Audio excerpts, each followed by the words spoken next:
लखनऊ के दारुल शफा ब्लॉक ए के common hall में समाजवादी पार्टी अनुसूचित जाति प्रकोष्ठ की बैठक व सम्मान समारोह के दौरान मीडिया कर्मियों के साथ अभद्रता का मामला सामने आया है।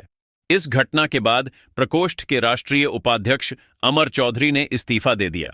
उन्होंने कहा कि पत्रकारों के साथ बदतमीजी बर्दाश्त नहीं की जाएगी। सूत्रों के अनुसार अमर चौधरी जल्द ही आजाद समाज पार्टी का दामन थाम सकते हैं। उल्लेखनीय है कि अमर चौधरी बाबा साहब भीमराव अंबेडकर वाहिनी के राष्ट्रीय अध्यक्ष हैं और हैदर कैनाल आंदोलन में आजाद समाज पार्टी का समर्थन कर चुके हैं।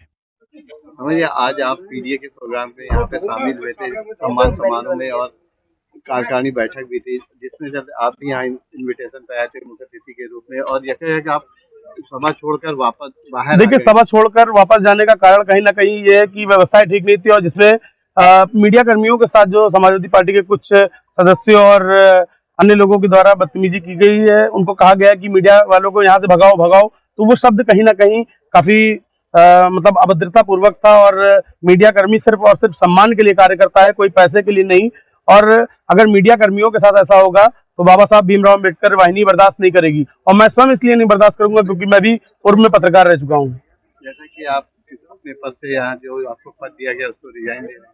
जी, मैं बिल्कुल, आपने सही कहा कि मैं राष्ट्रीय उपाध्यक्ष का हमारा अनुसूचित जाति प्रकोष्ठ में पद है, जिसको मैं अभी इसी क्षण अपनी इस्तीफा दे रहा हूं। और मैं इस संगठन समाजवादी पार्टी में मैं नहीं रहना चाहता, जहां पत्रकारों का सम्मान नहीं है, कार्यकर्ताओं का सम्मान नहीं। क्योंकि अभी बीच में आपने देखा होगा, माननीय अखिलेश यादव जी ने भी यही किया था कि भरी जनसभा में कई लोगों को कहा था कि अगर चिल्लाना है तो ऐसा है, जाइए किसी और दल में शामिल हो जाइए। तो अगर हम दल में शामिल होना चाहें तो शायद समाजवादी पार्टी में दलित पिछड़ा समाज भी दूसरे संगठनों में जा सकता है, क्योंकि उनका अपमान मूल निवासी नहीं सहेंगे। क्योंकि जो मूल निवासियों के साथ होता है वही आज समाजवादी पार्टी करने का काम कर रही है।